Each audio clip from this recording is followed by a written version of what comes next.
0-7. The New York Jets have started 0-7. This is the worst start in franchise history. This is the Gangs All Here post-game live show. I'm Ryan Sampson. That's Frankie Vittorini from U Stadium.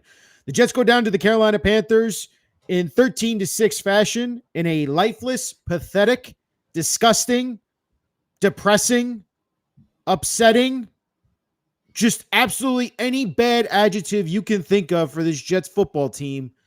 They are right now 13-6, 0-7. Aaron Glenn has to own up to this. Justin Fields has to own up to this. But we're here to talk about it, as always, on the postgame show. I'll start off by saying, Frankie, how you doing, bud? Hey, Ryan, man. It's another depressing Sunday, especially if you went to the game today. I know that a couple Who people went? I didn't see anyone go. They had Jets single day there. That they had some people what there. What the hell was that? Jets singles tailgate? Yeah, I mean, if you're a single Jet fan and you don't want to feel too bad about yourself, I mean, go there. Maybe you meet someone because it's going to be depressing once the game. Enjoy the misery together, right? Ryan, it was. By the way, the stadium was empty, Frankie. Like, let's be real. The stadium was empty. Oh, yeah.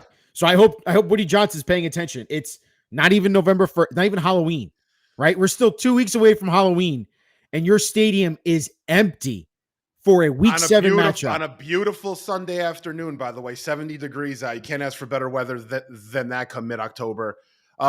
Ryan, this team cannot put anything together.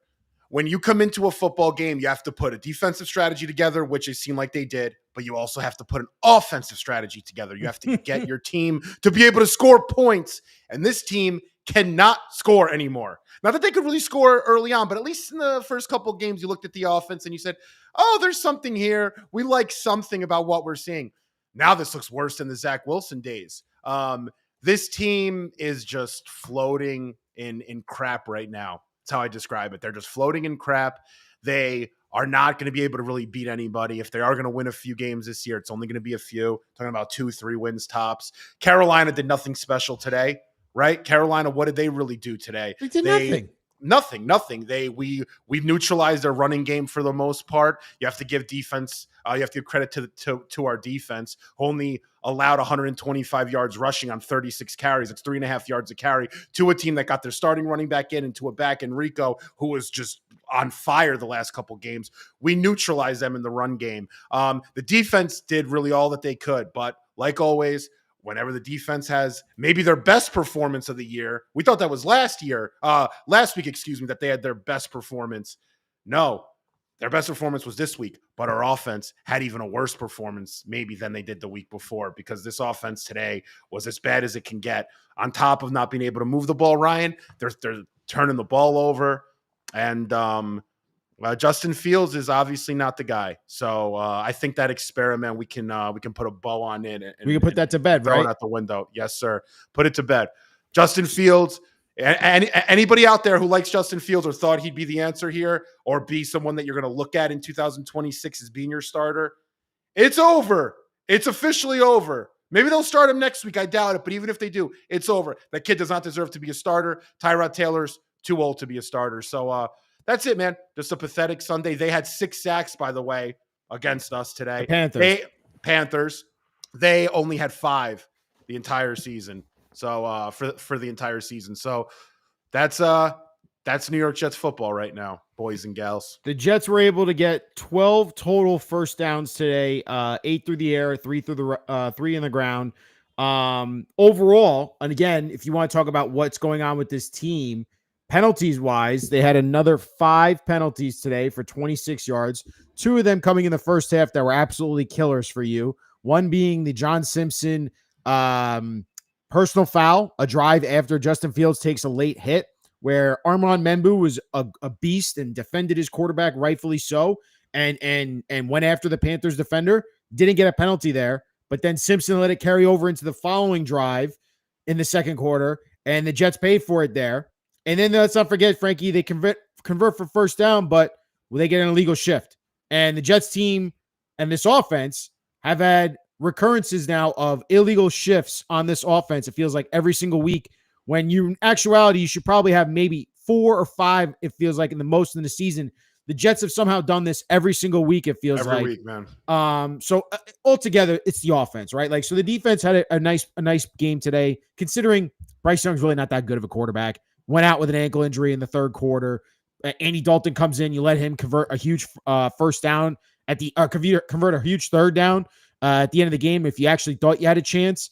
But the Jets overall, this game is about the offense. And I was thinking about this before we came on the show, Frankie, and I wanted to ask you this because we kind of do have to point this now a little bit back at Glenn and Muji and what they assembled here starting this season, because everything that we're talking about, these brutal times, this offense not being able to do anything effectively, they chose to pick Justin Fields and sign him for $20 million for a 2-year deal. So $40 million, 2 years, $20 million per year for what ultimately is going to be, you can label as backup level play, if that. Some of the worst quarterback play you've seen in a Jets uniform, believe it or not, 2 weeks in a row. And then you kept Tyrod Taylor on the roster, a guy who's 35 years old, a journeyman. And you just saw today, he couldn't come up in a big moment. I mean, you're asked to come in the game cold, right? We need you because Justin had a concussion look like earlier in the game because he takes a late hit. You come in, don't really do much there, right? And then they ask him to come in because they're benching Justin because Justin just doesn't look good at all. And he doesn't do anything but throw interceptions in the game. So you signed up for Justin Fields and Tyrod Taylor. My question to you is, we talked about the Jets should have drafted a quarterback in this draft, or they should have gone for a better veteran option that was out there. They chose to go with Justin Fields as a reclamation project. It has gone horribly wrong. Horribly. So I guess my question, if I were the media asking Aaron Glenn in the postgame, I'd be like, did you really think you were going to have success with Justin Fields and Tyrod Taylor as your quarterback situation going into this year? Because that is what every fan could have told you before the season was not going to work out, like you said, Frankie. And then the other thing that we talked about before the season was they didn't have a wide receiver too. If Garrett Wilson gets hurt, there's no one else to throw to. And what happened today? You went into a game without your number one wide receiver, and there was no separation from any of the wide receivers. I can't tell you how many balls thrown down the field where Justin and Tyrod are putting 50-50 balls up there, and you're like, these guys aren't giving you any chance from the Jets wide receiver position to come up with that ball. I think Arian Smith got hit in the chest in the end zone for the Tyrod play. The defender, I think Washington got his hand in there. Hit him right here, man. But this is what we're talking about, though. The things that we had talked about in the offseason. Jackson, yeah. But the things that we had addressed in the offseason of, are you guys going to get a real wide receiver too? And are you going to actually bring in more competition for this quarterback? Because you cannot tell me that you're going to stick with Justin Fields and then hope Tyrod Taylor can win you some games as a backup. Maybe we were wrong, Frankie, and this Jets franchise was really trying to tank this year, and they just didn't want to tell us their actual plan. Am I wrong to read it that way? Well, I don't think they were trying to tank. I mean, although I thought that the way that the team was set up could have been a tanking sort of job considering all the circumstances. It looks like it right now, doesn't it? Yeah, first time OC, first time, quarterback. Think about that. You chose it's his first time Justin Fields starting. Rookie head coach, rookie offensive coordinator, and you decided to go with this situation offensively, personnel-wise. Yeah, the issue is this, man. You cannot expect a team ran by a first-time head coach that's a defensive guy background with Justin Fields, and in a game like today, without Garrett Wilson out there, there is no way in hell you can expect that team to be able to put up enough points against anybody. That is a formula for disaster right there. That's just what it is. Unless Breece Hall was going to go off today, which he didn't, or unless Justin Fields was going to run to death today, which he didn't. Nope. You're not going to win this football game. So I don't know, from Aaron Glenn's perspective, from Tanner Angstrand's perspective, what they thought was going to be the right formula to win today's game. It just seemed like they ran what they had been running weeks prior, and they just did it minus Garrett Wilson. And that's exactly what you saw today. You needed to do something a little bit different. Now, you did see that trick play, which was actually a nice little addition. We haven't seen a trick play really all year. That should have been a touchdown, but Tyrod Taylor underthrew it. And then a play or two later, he did underthrow it, and it was picked off.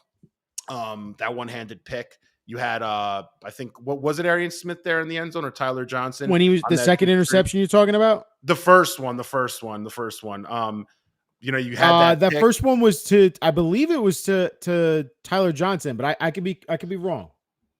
The first one I think was to Tyler Johnson. Yeah. And that was the same drive. That was a few plays after you had that trick play that was also underthrown. So, I mean, man, how about that? This Wide open Alan Lazard is just waiting for the touchdown. as wide open as you're going to get, man. And Literally he just as wide lofts open. a ball. It's like a deep pop-up to center field. I'm like, what the hell are you throwing that ball so high for? And JC Horn, give him some credit, man. There's a reason that kid's considered one of the best corners in football. If not, some people believe he is the best corner in the NFC. So JC Horn, give him some credit. He got that pick after that trick play that was underthrown. He caught up to it, got a pick later on in the game. Yeah. So actually the first one he was trying to throw to Josh Reynolds after the missed. Josh Reynolds, excuse me. So the missed deep ball to Alan Lazard, on a trick play, underthrows it completely. Probably should have been picked off, to be honest with you. And then he underthrows the second deep ball where he has Reynolds open in the end zone, but he lofts the ball again, Frankie, and it gets picked off. And you're like, the hell are we doing here? And then Tyrod again just throws another interception targeting Josh Reynolds deep down. I mean, he's trying to make something happen. I get it. And that's part of what I'm trying to say in the beginning of this is that, what did you expect? What did you expect? With Tyrod Taylor, Justin Fields, Josh Reynolds, Arian Smith, the rookie. Awful. Tyler Johnson is your leading receiver. What are we doing? This is a tank job. But you're just not telling us it's a tank job. So either you're maybe Glenn doesn't know it's a tank job. That's what I want. Are you so incompetent as a head coach and a GM, because we all know Glenn's pulling the strings here? Are you so incompetent at your job that you thought this was going to be a real competitive team, which you put together in the preseason? This felt like a preseason game today. I thought I was watching backups against backups today. It did. There's no one in the stands. Brutal game. Who the hell wants to watch this crap? Who? This is fireable. This is what I'm saying, though, Frankie. I've reached my boiling point with the Jets as a franchise because this is a joke. They are a joke. And I hate wasting my Sundays on this goddamn franchise. Aaron Glenn should get fired after this today. Fired. Done. Wow. I'm done with him. He has proven nothing as a head coach. And he's clearly proven he doesn't know how to put together an offense. Good for him. He scouted offense when he started his professional career after playing. Clearly, he didn't know what the hell he was looking at. Tyrod Taylor and Justin Fields? How am I not supposed to be angry about this? I'm supposed to be okay with that, Frankie? I'm watching a different sport, I feel like, when I put on any other football game. How is that okay? This cannot be acceptable. How is Woody Johnson not saying something here? How are you not freaking out? It's $1 billion franchise that you're literally seeing go down the toilet because you're letting incompetent people run your franchise. It's a joke, man. I feel like it's a joke that they're playing on us. And I can be so stressed and angry about it because we want to care. We want to see them win.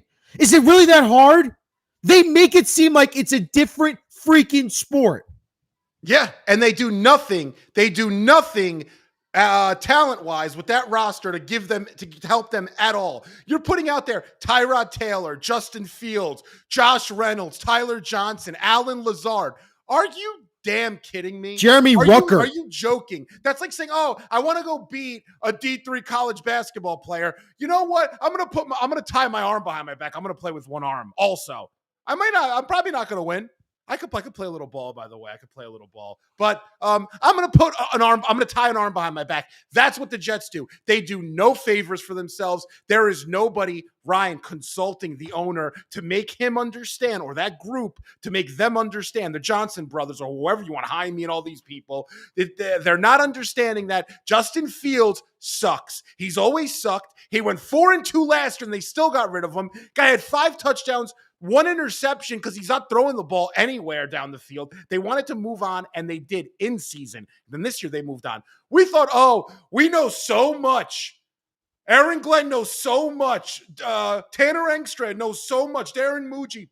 We're going to bring Justin Fields in as a reclamation project, and we're going to be the ones to get him to what he should have been coming out of the draft. We're going to put him to that caliber of quarterback. Muji said we're going to turn him into what Sam Darnold turned into and what Baker Mayfield. You have the gall, the nerve to bring up Sam Darnold and Baker Mayfield, and that you guys at One Jets Drive are going to turn that kid into one of those kind of players. Both, by the way, are MVP candidates this year, in case in case nobody realizes. And then, speaking of MVP candidates, the head coach last week comes out and talks about the fact that Justin Fields holds onto the ball too long. But so does Josh Allen. So does Lamar Jackson. I'm glad I had no content being done, or we did nothing really within that period, because I would have lost my damn mind when he said that. I'm kind of curious what he's about to say now, because shout outs to you. You always do a good job with that. But Ryan, this team, they are, you know what they are? I got one word for you for the New York Jets right now. One word, starts with an I. Idiots. This team, they are idiots. So if you ever say, what's the problem with the Jets? The team, the people running the team, everyone from top to bottom, idiots. That's it. And you're going to get an 0-7 team. This team's going to go 2-15. That's what they're going to go. They're going to go 0-17.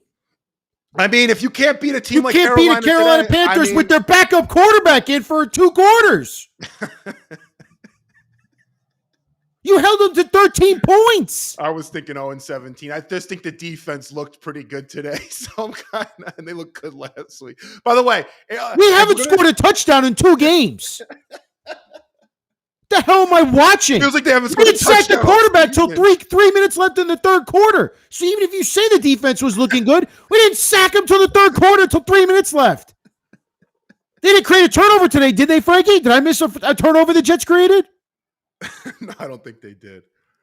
Incompetence, idiotic, asinine.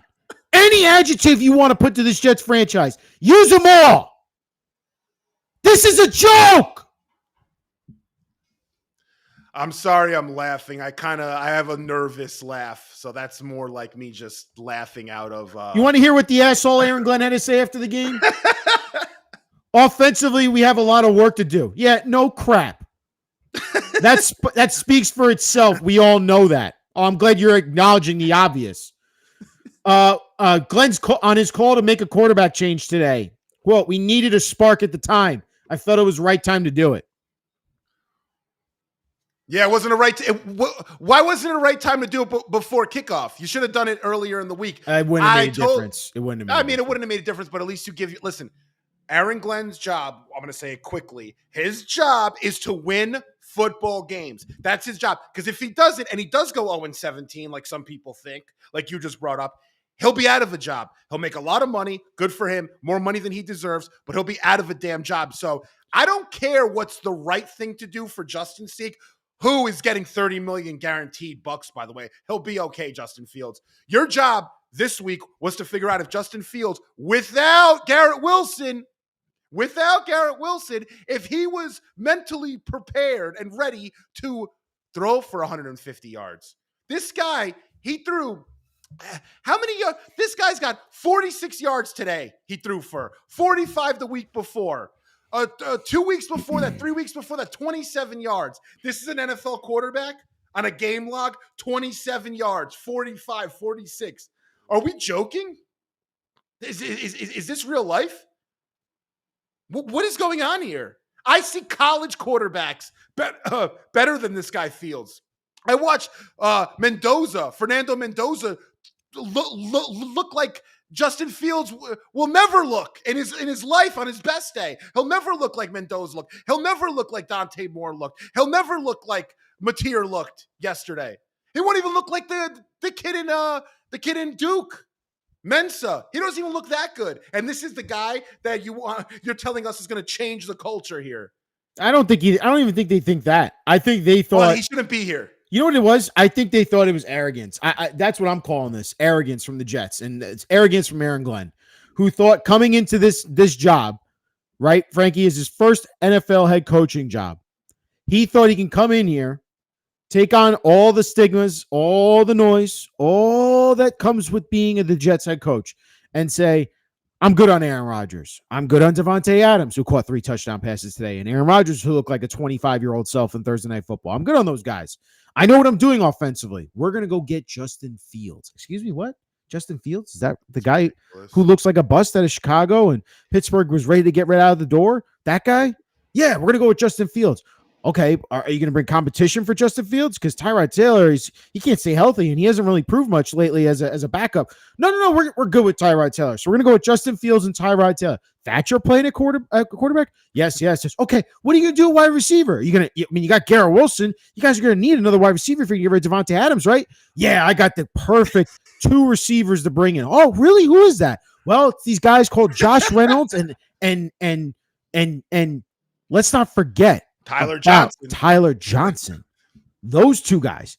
Really? Guys who barely made their own teams previously. You want to go with journeymen like that.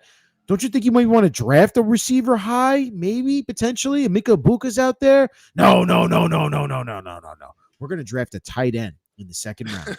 A tight end? Really? Is it going to be Tyler Warren? No. We're going to get Mason Taylor in the second round. We don't need Tyler Warren. He only looks so good in Indianapolis. What about the rest of your receiving core? Like, you guys got a lot of running backs. Do you think you should give the ball a bunch to Breece Hall this season? No, our running back rotation is going to be a lot of Isaiah Davis, maybe some of a guy who's now hurt, and Braylon Allen. We're going to mix those guys in a bunch. We don't want Breece to get too many carries here. He's only one of those special talents at running back position. That was the effing plan from Aaron Glenn and Tanner Angstrand. Can I add one more? And Darren Muji. Can I add one more to this master plan you just broke down so eloquently? Can I add one more? Oh, you know what? We don't need to draft a quarterback. Why would we draft a quarterback? We have Justin Fields. He'll manage to play the whole year. Idiots like me are saying, you think by week 6 or 7, I literally said that, by the way. I said by week 6 or 7, you're going to want to bench this guy because he's going to show you. You did just say like that. I said 6 or 7, just like it was week 6 or 7 with Pittsburgh. Shit repeats itself. Nothing's going to change. Only insane people think the same things change. Where are we going to go now? I ask people. Where are we going to go? Bring him in. Yeah, go ahead. Bring him in. They didn't want to draft Shedeur Sanders. Pick him up. Pick him up. I love that scene, by the way. Pick him up. Pick him up. Riley Leonard. He's their backup now. Riley Leonard passed Anthony Richardson on the Colts depth chart in case anyone cares. I'm probably the only idiot that cares about that. However, you didn't want Shedeur. Okay, you don't want Riley Leonard. Will Howard, no. He just went on an epic run winning a national championship. We don't need that guy. No, we got Tyrod backing up this elite quarterback in Justin Fields. Ryan, I said it to you after week 2 or 3. And I think you agree with me. When you have stupid decision after stupid decision after stupid decision, a list of stupid decisions, what do you think happens when you did 15 to 20 stupid things? You get stupid teams. You get stupid results. You get 0-7. That's it. The Jets are just a multitude of stupid after stupid after stupid decision. That's why I said this team, someone said incompetent. Yeah, idiots, incompetent. It is what it is. And I'm not even saying that disrespectfully. No. It is idiotic to think that Justin Fields was going to solve an offensive, was going to come in and be able to solve your problems on offense. This is without a wide receiver too. Like, come on. The Jets are right now, this season, the way they attack the offseason, Frankie, this is the living embodiment of the Step Brothers meme about the tuxedos in the interview. Yeah. Tuxedos kind of seem a little effed up now, don't they? Yeah. Tyrod Taylor and Justin Fields kind of seem a little effed up right now. That decision. And we're allowed to have revisionist history, and people can say, well, that's not fair. You can't just have this, revisionist and talk about what they made and decisions. Look, it's 7 straight weeks of this garbage. And this is the thing I would hold to Aaron Glenn. He could always go back to, well, we're in these 1-score games and all that. Your offense is so pathetic that it can't move the ball when it needs to in competitive games. The only time your offense actually does anything in these games, Frankie, is in garbage time. but you don't understand garbage time or don't acknowledge garbage time or don't even want to say garbage time is a real thing because you're too smart for us, Aaron Glenn. That's the vibe he gives off, man. And like he's asked right now in postgame, Frankie, he was asked if he's concerned players will have a difficult time receiving his message as the losses continue, which is a valid question because you're worried about losing the locker room. 0-7 for the third time in franchise history. Like this is bad territory, man. Horrible territory. So he's asked about it, and he goes, I don't see that, meaning I don't see my players losing my message because the message has always been consistent, he says. These players are not giving up at all. You know what I saw today?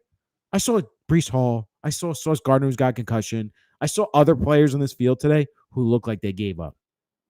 That's what it looked like today. A concussion.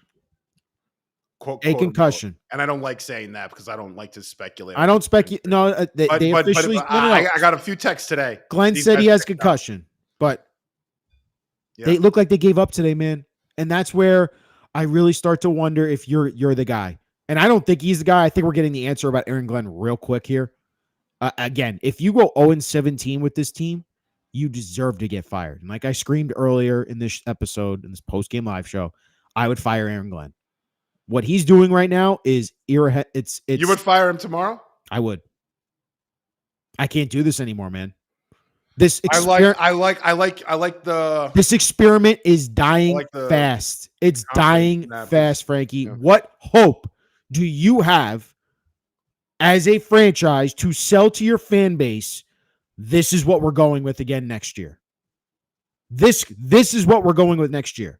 Oh, you're still paying Justin Fields $20 million next year. Oh, and you still have, what, a $39 million cap hit from Aaron Rodgers next year because you decided to cut him this offseason when you made him fly across the country and then you walked out of the meeting as soon as it started and said, hang on, let me go grab the GM. Yeah, we're not going to do this. We're going to cut your ass. That's what we're going with here. It's arrogant. It's idiotic. And I can say it as loud as I want because Aaron Glenn can say, these are naysayers. These are people who aren't inside this building. They don't know the message. I can see BS when I see it. And I'm calling BS on Aaron Glenn right now. His message isn't resonating. The players clearly aren't getting any better, Frankie. And we're not seeing any better play. You had how many penalties again today? And how many of them cost you? Yeah, always momentum killing penalties. Every single time they get a nice first down, it's a 1st and 15 because someone jumps off sides or it's a legal formation. Ryan, listen, I respect where you're coming from. I respect the kahunas to come out and say that you would fire Glenn tomorrow. I'll say this. This looks like a retread of the Robert Saleh years. This is even worse. Today looked exactly like a Robert Saleh team. Last week, a Robert Saleh team. Even worse, though. Even worse to a degree. Because at least you have some talent that's been around for a while. They wanted to go out and pay some guys and keep some guys around. Yeah, it's bad, man. It's bad. I mean, yeah, unless Aaron Glenn strikes lightning in a bottle with a quarterback, let's just call a spade a spade. What makes you can I ask you an honest question here? Yeah, I know what you're going to ask. Go ahead. What gives you confidence he's actually going to pick the right quarterback and develop them? I have an answer. I don't have confidence, but I have confidence in the draft cycle, in the scouting circles, in the scouting process that hopefully we get the number 1 pick and it's clearly going to be Fernando Mendoza or Dante Moore or maybe Mateer. But I'm just hoping that you almost can't screw it up. It's like Trevor Lawrence, Andrew Luck. You paid, buddy. We're Jets fans. Mendoza have you seen how we handled the draft? Oh, dude, Zach Wilson, Sam Darnold, Mark Sanchez. I mean, Christian Hackenberg. We can go down the list, dude. It's insane. The Jets don't know how to draft a quarterback, and it's the same ownership group last I checked. So what makes you think this front office and this GM and this head coach are going to pick the right team and pick the right quarterback? They chose Justin Fields. Okay. It looks horrible. I can't overemphasize this. It's horrific to the nth degree. You put all your eggs in this basket with Justin Fields. And don't tell me it's a 1-year thing. You're paying him $20 million next year. Think about that. They guaranteed him $30 million, right? Imagine guaranteeing a guy that should be getting paid $4 to $5 million. You're guaranteeing him $30 million. That's Aaron Glenn's fault. That's on Aaron Glenn completely. Muji, remember, is his sidekick. Let's all remember that quote. Because Aaron Glenn is so brilliant, right? When Aaron Glenn speaks, he sounds so brilliant, everybody. I'm sure he crushed those interviews with the 33rd team. Who interviewed this guy? How did this guy go into interview? You know who interviewed him. What is he pounding his chest? Everyone gets all scared. They think what? They think the NFL now is what, like football was 20 years ago? Please, if you can't dial up something offensively, do not be the head coach of my team. Please. If you don't understand anything about offensive concepts, your brain can't put together X's and O's, or you don't care to because you're Mr. Tough Guy, get out of here. I'm sick of tough guys. And you're not Bill Parcells. You never were. You never will be. Please. And those guys, Bill Parcells and Belichick, we see those guys now. He's comparing himself to Tony Dungy, too. Remember when he said he talked to Tony Dungy as well? Yeah. He's Dan Campbell, excuse me. Sorry, we forgot that one. That's another one. Always compare himself to the Lions right now. And I truly wonder right now, even IQ-wise, football IQ-wise, right? There's something you could try. Because right now, I know you can't build a team. I know Aaron Glenn cannot build a competitive team right now. I see the product he put out there. He decided to go with this as his run for the 2025 team. That's what you chose. And clearly, you were not good at evaluating quarterback if you thought Justin Fields actually gave you a chance to win football games. And you've pulled the Justin Fields cord. You've pulled the ripcord 7 weeks in, Frankie. You're already on Tyrod Taylor. You're getting questions about, are you going to go back to Justin ever? What did he say? He said, this is my decision and something that I have to make. And I'm going to have those conversations with myself and continue to have those conversations. Oh, so when Kaz asked him last week that question, that was such a ridiculous, sorry to cut you off. That was such a ridiculous question. Brian Costello, shout outs to the New York Post Sports, by the way. Thanks for everyone tuning in. I'm always happy for the opportunity to come on with this fine gentleman here. Last week, Brian Costello asked Aaron Glenn, did you think about maybe going to Tyrod in the second half? What kind of question is that? Are you kidding me? Oh my God, no, come on. What are you, stupid? And then this week he makes that move. That shows you that this guy really has no idea what he's doing. I would have respected him almost more if he didn't put in Tyrod this week to say, this is my foundation to how I think. We got to build this kid up. No, he's going to go wherever the wind's sailing. You know, that's it. He's a sailboat. He's a big sailboat. He's a tough sailboat. He's bulky, but he'll go wherever the winds are settling. He's got no foundation because he doesn't know what he's doing. I wanted to give him a chance. I really did, but I've seen enough.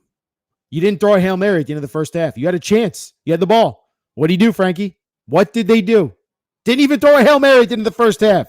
You're down. You're desperate to make something happen. You chose not to throw a Hail Mary at the end of the first half. So even football IQ wise, what are you providing to this team right now? What? And how can you honestly look us in the face as fans and say, this is what I wanted you to be proud of as a fan base? This product. 0-7. It's the worst start in franchise history. It's tied for the worst start in franchise. It's the third time they've started the season 0-7. Yeah. But this, in my lifetime, is the worst. Worse than the Adam Gase 2020 season. I don't care what anyone says. This is worse. Yeah. And listen, I'll say this, that defense, get into the game a little bit. That defense did all they could today to put that offense in a position to please just score a touchdown, score one measly touchdown, which we couldn't do today, and we'll win the football game.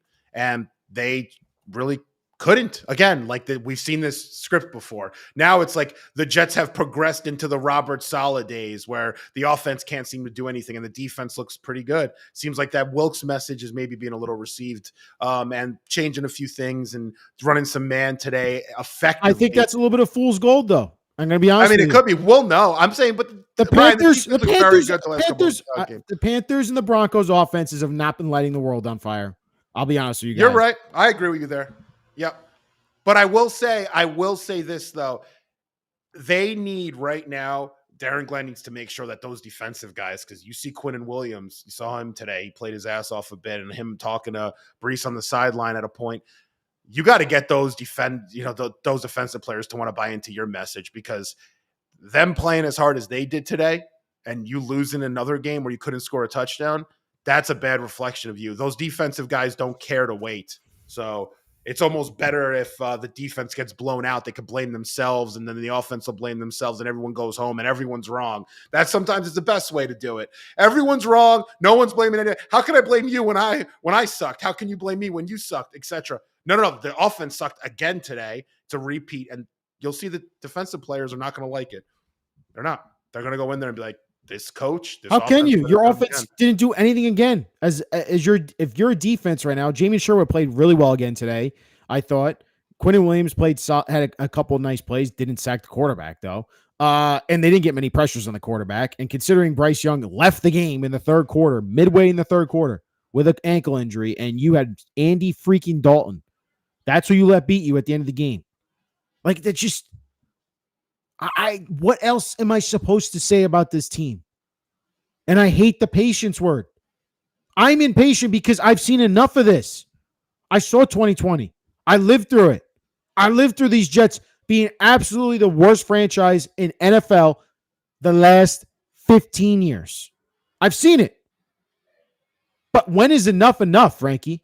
Ryan, it's one winning season in 15 years. One season above 500 in 15 years. It's not that hard to win football games. I'm telling you right now, it's not. They could have won. They should have won last week. They should have won this week. They make it seem like it's climbing. These teams are not. Yeah, Carolina wasn't ready to win 3 games in a row. Carolina gave us the game at the end. They absolutely gave us the game. Go, please. And then we just we don't throw interceptions until things get tight, right? And you said this to your credit. You go, we crumble before the second half.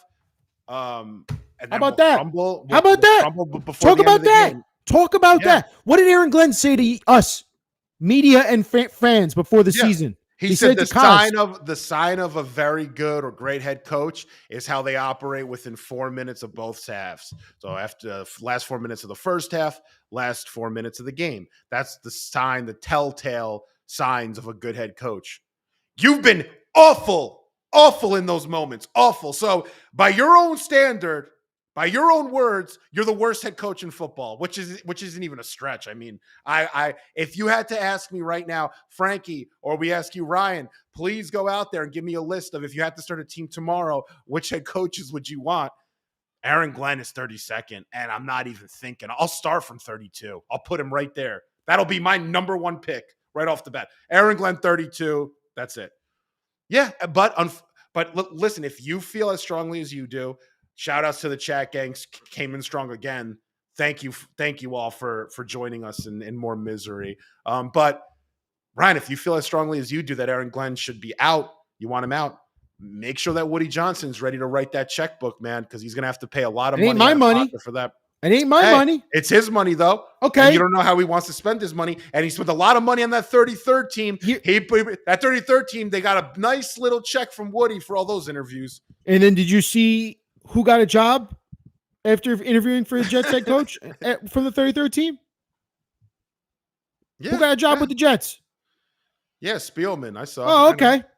Okay. I know. I'm the guy who's on the interviewing committee got a job with the Jets after he helped hire the Jets head coach. What am I doing? Dude, Ryan, it's a disaster, man, all over the place, brother. And you're listening to Mike Tannenbaum, the guy who claims he was back-to-back AFC Championship game GM for the Jets? That you did him dirty. He publicly claims that. That guy rode the tailcoats of literally Eric Mangenius, a guy who knows football, and got ran out of this town because of his attitude. So you want to talk about a guy who's got a bad attitude? It's Aaron Glenn. Aaron Glenn. I can see fake. You know what? Aaron Glenn's a very tough guy. I know it. He played football, but he gives off this fake tough guy vibe, man, where he just talks ball. Just, we're going to be gritty. We're going to be good. We're going to do this. Agree.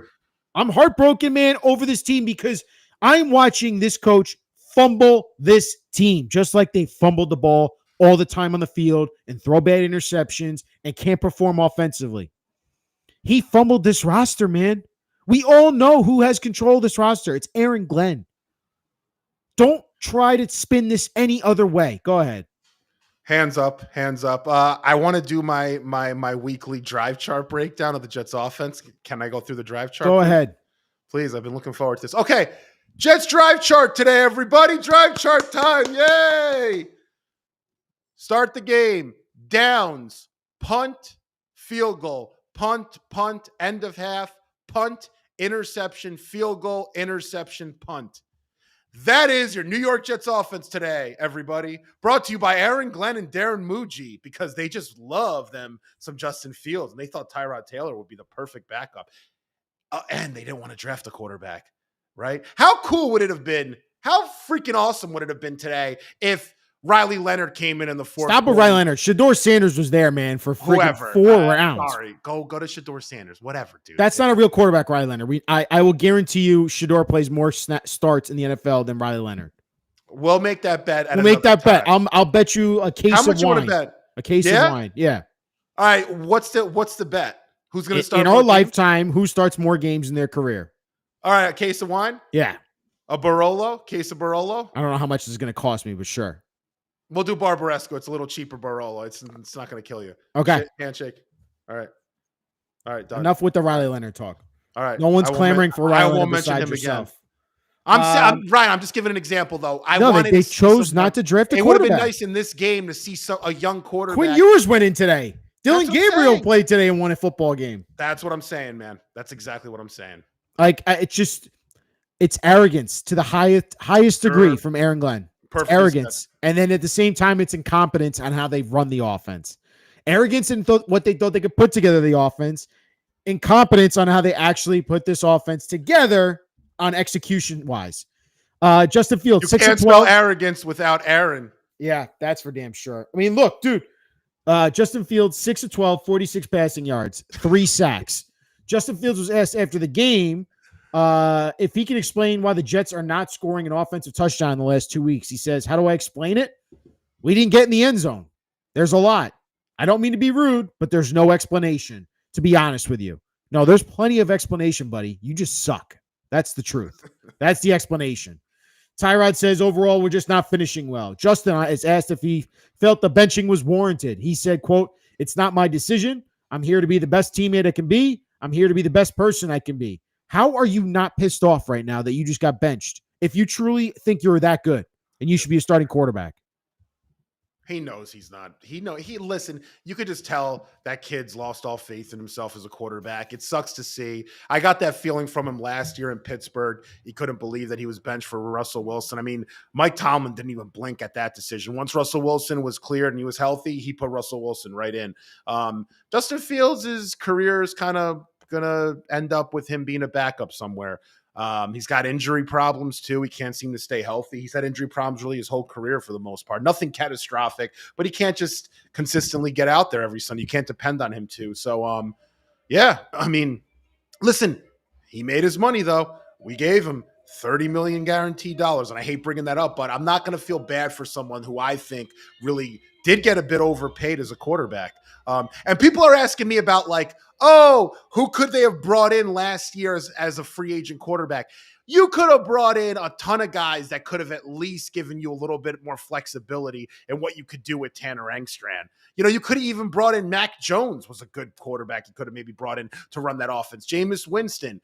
Cooper Rush isn't the worst quarterback. Drew Lock. I mean, I'm not like clamoring for these guys, but at least these guys can run a traditional pass pro offense.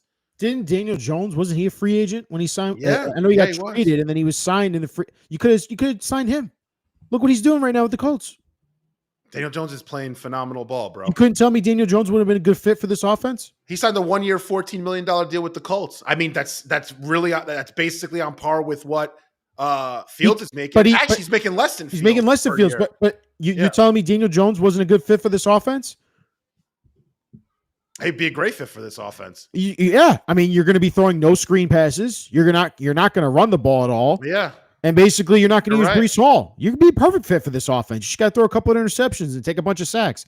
Let's also be honest with the offensive line. Has not been great the last 2 weeks. Not two good showings for now. And the Panthers defense did not have many sacks this year.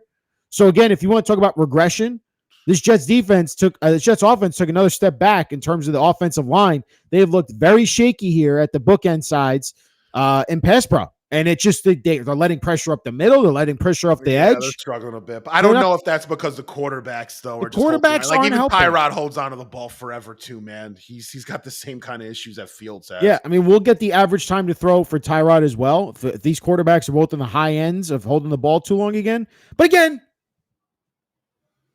it's like the yin and yang, right, Frank? Like if you had signed a goddamn wide receiver in the offseason to go with Garrett Wilson, a real wide receiver, you would have had an actual chance in this game.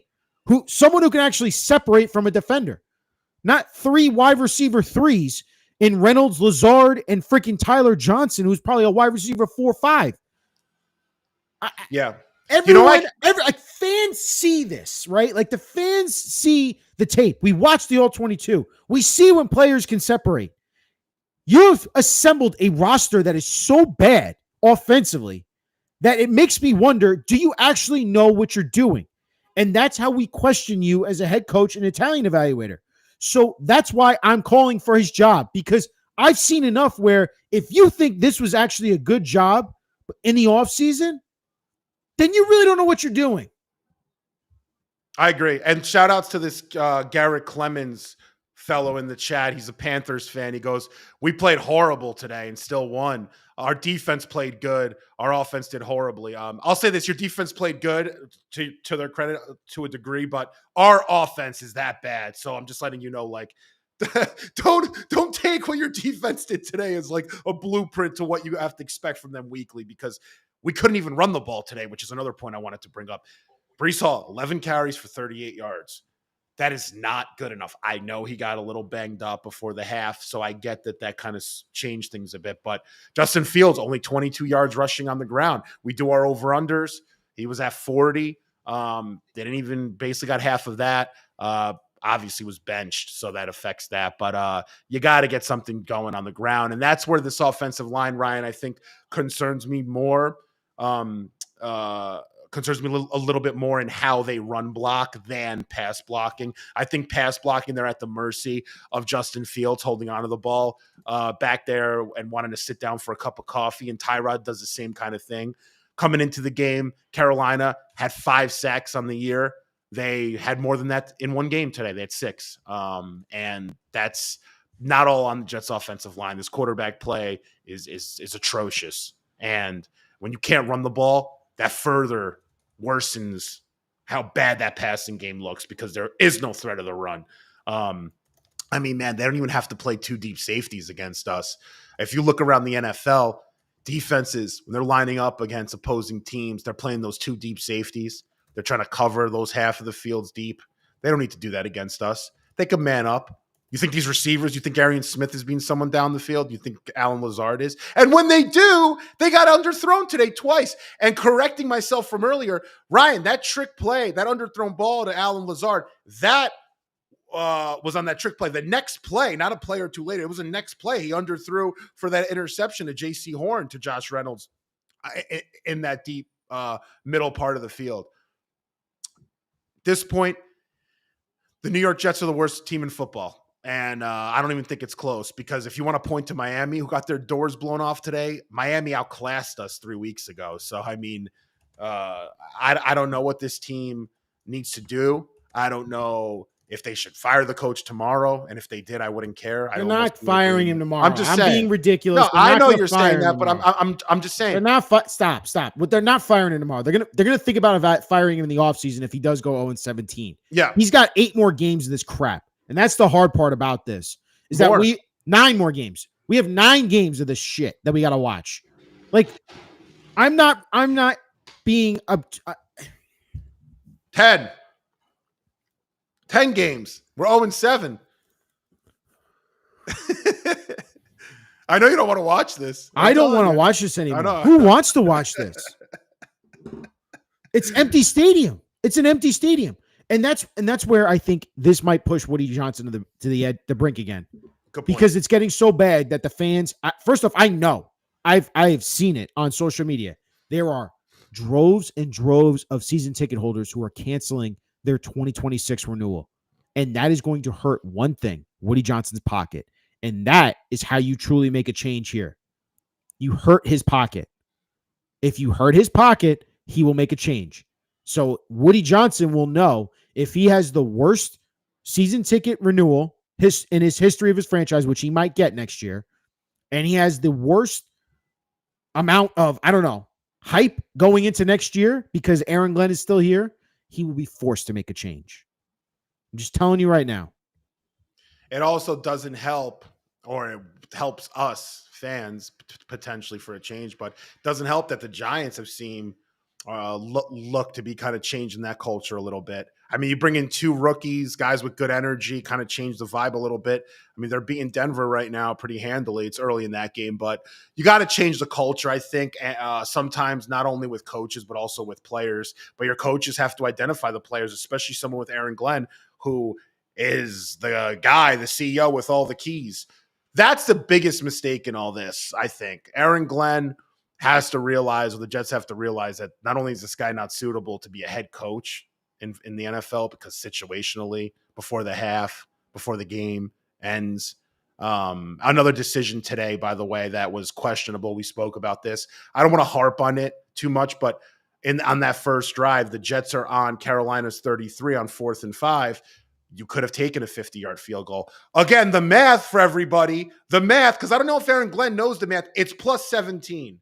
The end zone's 10 yards, and you go back 7. So it's plus 7. So 33 plus 17 is 50.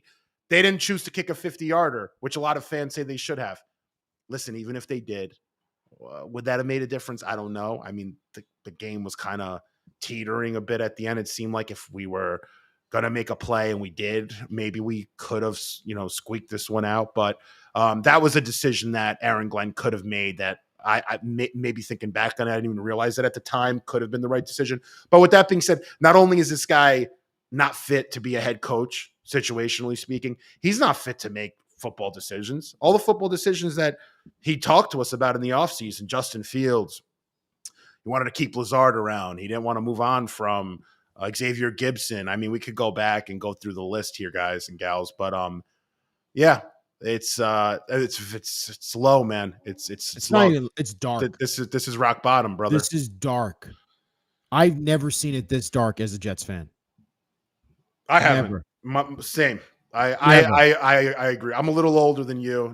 It's not even I don't even care. No, there is no certainty in this draft right now for a franchise quarterback. You are taking literally a shot in the dark with any of these guys coming up. So even in a year when you're probably going to go with 1 or 2 wins this year, because I can't see it on their schedule, them winning more than 1 or 2 games right now. And if they actually win a game. Not with the way they're playing football right now. No way. And again, if Breece Hall gets hurt or Garrett Wilson stays hurt, they're not winning a football game, Frankie. There's no way. Not the way they're playing. And they're not being coached well either. They're not being led by a general right now that they should be. His messaging clearly is not working for them. They're still undisciplined. They have illegal shifts on offense. They have false starts. They got guys holding players. They got personal fouls. You got him yelling at other players like John Simpson on the sideline because they're undisciplined. Nothing has changed. It's only gotten worse, and they've regressed. So I have every right as a fan to say, you should be fired after the season. Yeah. I have every right because I am tired of watching this franchise just go about it in a different way that I've seen from any other franchise in the NFL. It's just on another level. The way they've hired Aaron Glenn and Darren Muji, they hired him at the same time. Who does that? It's so ass backwards. You're supposed to hire the GM first, geniuses, and then you let the GM pick who he wants as a head coach. But no, you decided to go with Aaron Glenn and then Darren Muji as a partnership. And I have zero confidence in these guys. And I don't understand how Woody Johnson can go into the offseason and say, this is who I want. This is who I want leading my team. How do you even sell this to your players next year? Who's going to want to sign here, Frankie, as a free agent? Who? That's a good point. Yeah, Ryan, you're spot on there, man. I've never seen a team look this bad. Or lifeless. Talent. Yeah, lifeless. When you're considering talent, I mean, it seems like no one's gotten better throughout the year. Nobody. Breece Hall doesn't seem to be living up to Breece Hall standards. Nobody. The offensive line, Olu's not really developing much. Simpson's taking a step back. Tittman's taking a step back. Defensively, I mean, who's really shining on defense? You're not seeing anything. The people aren't happy with Sherwood. Quinnen has a good game and then disappears. Sauce hasn't had an interception yet this year. We don't want to talk about that. We see Jace. By the way, in the offseason, I'm getting into arguments about Sauce being a top 2 or 3 corner, and I'm bringing up names like J.C. Horn. I got shut down so fast. J.C. Horn? Are you kidding me? Look at Sauce when he does separation on PFF. Give me a goddamn break, please. I'm sick of Sauce. I know he's good, very good. He's not a game changer like JC Horn is. You want proof? Look at today's game. Look how he turns his head around. Regardless, this team's not getting better. Ryan, I don't have a solution for you. The only solution I have is if they need to do this, they need to figure out personnel wise players that they can audit this year, and they have to play these guys a bunch like AZ Thomas's and etc. I know you love that play at the end there with Leggett, but they have to see what they have out of these rookies. This is a complete audit year. This is what a rebuild looks like, Ryan. You play a lot of your young guys. You pay a lot of free agents that are young. You try to see what you got there. Might have to Who's signing here? Guys. I mean, I don't know. I mean, money talks, but it looks dark.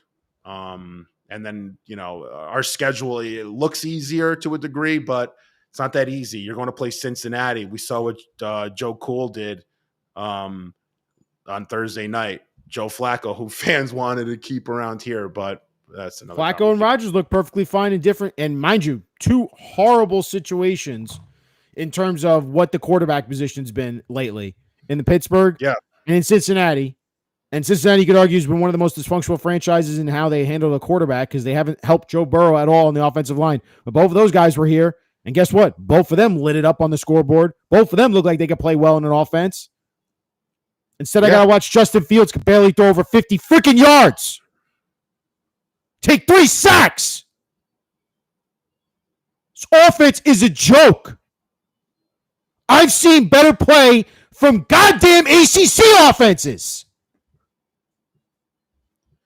It's a joke. It's hard to be this bad offensively. Literally, it is hard to look this inept on offense. It's hard. It's hard to be 0-7. It's not easy. Adam Gase had a better friggin' offense than this.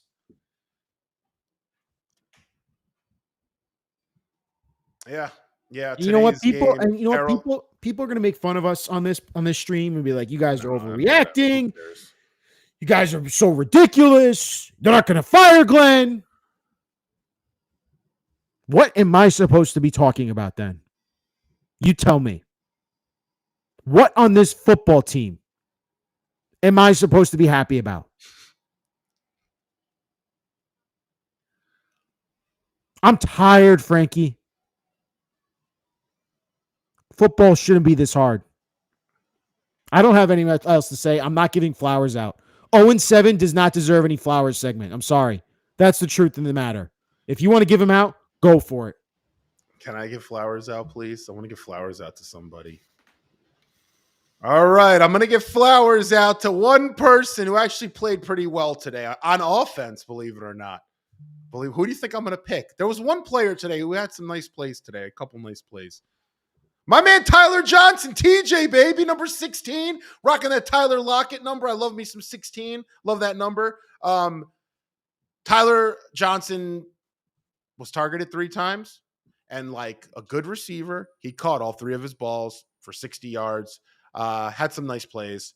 Hasn't really been involved much today because, in case people are wondering, Arian Smith didn't have a yard today. Arian Smith had 1 catch for 0 yards. So at least Tyler Johnson, out of all those receivers out there, actually did a little bit of damage because Arian Smith finished with that 1 catch, that screen that Tanner called that he didn't get a yard on.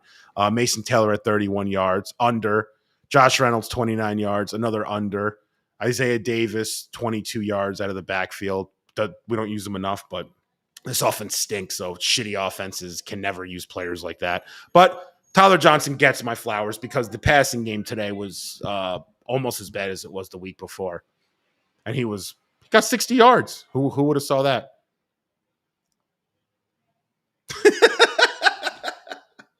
You look like you're going to explode on something, Ryan. Ryan, you know what? Why? You know what? Can I say something? Can I just say something and try to be, I'm gonna try to butter you up a little bit.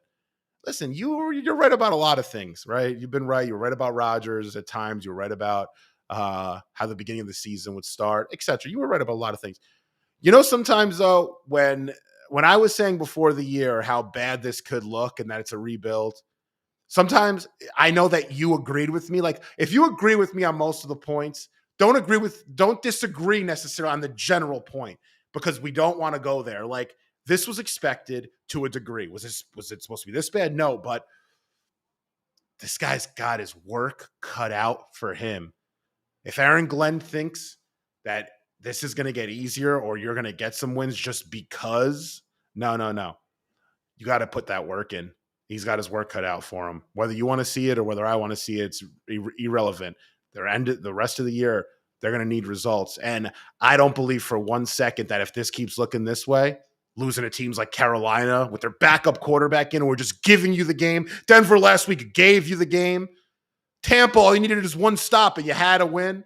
You think Woody Johnson's going to settle for this? He's going to ask the 33rd team for a refund. That's what he should do. I'm telling you, he ain't going to settle for this. If it keeps looking this bad, I don't think it will. I think they'll gaslight us with some moments throughout the season. But if they have no moments to gaslight us with, they ain't going to be able to sell us on this guy. And that stadium will really be empty come September 9th or whatever opening day is next year. So let's see. I think you well said it. Said it well. Damian Woody also said it well, saying this is a dark, dark place for the Jets franchise, and that's saying something. That's Woody Johnson, former Jets offensive lineman who was part of the AFC Championship games in 09 and 10, a guy who's won a Super Bowl, ESPN personality, and the fact that he loves the Jets the way we do. And he's saying this is a dark, dark place for the franchise, and it's saying something. Should tell you everything you need to know about this Jets team right now and where they're going. I don't see the light. I don't think Frankie sees the light. The schedule, by the way, I know they're saying this is where it lightens up. It's not. You just see what Joe Flacco did with the Bengals. So good luck against that. There's a funny graphic I just saw online. It's like Aaron Glenn at least did win something today. His challenges, he was 2-0 in challenges. Jets fans, stick around with us all season long, even though this is going to be pretty rough for us to go around and talk about this team. I would say the next 10 weeks, 11 weeks are going to be mostly about the draft in these post-game shows, just because we don't have much else to talk about on the field unless they change that, which I don't see that coming anytime soon. We'll see where they go with quarterback position, but who really gives a flying F what happens with the quarterback position at this point? It's two duds at quarterback with Tyrod and Justin Fields. They're going nowhere very fast, and the season is over for New York Jets. We can play the music if we want. Yeah. One last thing, right?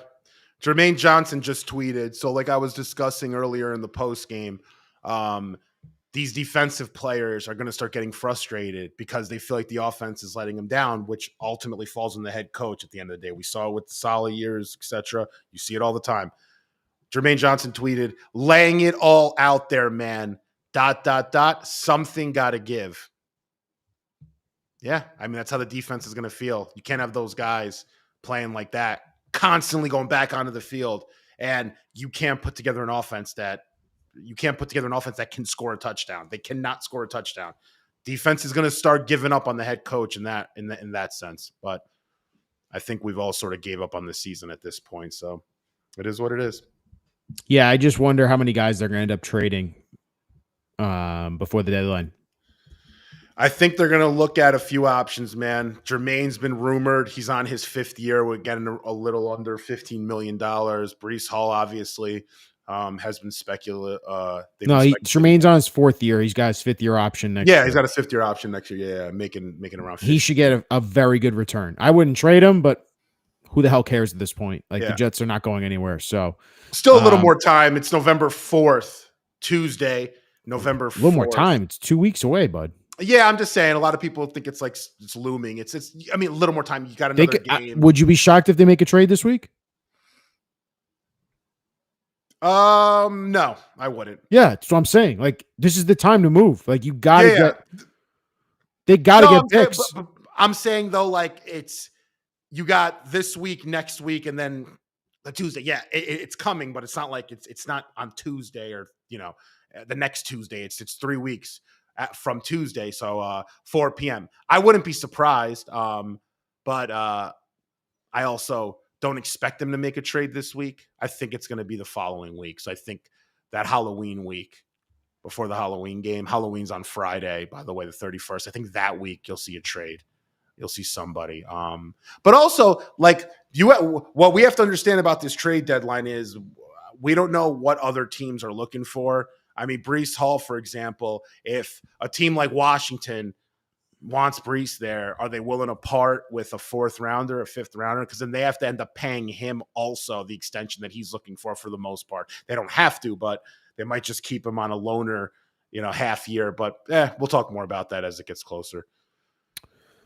This is the Gangs All Here post-game live show. I'm Ryan Sampson. That's Frankie Vittorini from U Stadium. I'm depressed. I can't do this anymore, but I'm going to log off and call it a night. Have a beer, Ryan. I'm going to have a Guinness. I'm going to have a Guinness after this. Now we're talking. Okay, my man. Pots and pans. Go watch some real football, people. Stop watching. I'm going to be honest with you. Stop watching the Jets. Watch our content, for off-season talk. We'll tell you about the game. We'll be here. We'll be here all year long, doing a lot of content during the week. Try and tune into the New York Post Sports YouTube channel. Hit that like and subscribe button. We'll be here. Yeah, I don't know what else to say. Frankie, last thoughts. Hey, last thoughts. Don't be an idiot in life. That's my last thought. Don't make stupid decisions. It's okay to make one, but don't make like 10 stupid decisions in a row. If you're going to make a stupid decision, follow it up with a good decision. Don't be like the Jets. You become an idiot when you make too many stupid decisions. That's my thought. Keep pounding, Garrett said. Ryan, keep pounding, baby. He's a Panthers fan. Yeah, I know. I know.